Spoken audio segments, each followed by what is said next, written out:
As Halloween gets closer, ghost lovers say Rockford is one spooky place. Yeah, in fact, one survey ranks us as the third most haunted city in Illinois. I stopped in 2 spooky spots to find out more on our haunted history. Sometimes people will see what they call shadow people, or basically just, shadows up on the second floor.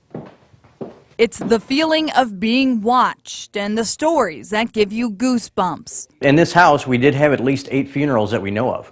Pieces of history hanging on the walls, haunting Rockford's Tinker Swiss cottage. This is probably the most active room in the house. Executive Director Steve Littoral says a new report listing Rockford as the number 3 most haunted city in Illinois, specifically calling out the cottage, lends credibility to when people tell him they see mysterious things on his tours, but scary doesn't quite describe it. When people come here, they have this one vision of what it was going to be like, but then when they walk in, it's like, oh, it's not really that creepy at all. It's very beautiful, but it just has a long history, and with a long history, you usually have people that hang out and don't pay rent. Other spooky sites mentioned in the report: the historic Faust Hotel, and of course, Rockford's historic Coronado Theater.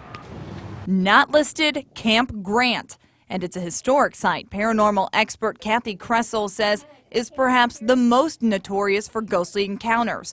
The museum and restaurant sit on the old Camp Grant grounds, which fell victim to the Spanish influenza outbreak of 1918. Within a 2-week period, over 2,200 of them had gotten sick and died. But not all have left. I got up and went over here and looked down the hallway, and when I did, there was a young man that went running right across there. And while the encounters can be startling, there's nothing to be afraid of. Sometimes they just want to be acknowledged that they were ever here and they served a purpose, and these men and women sacrificed.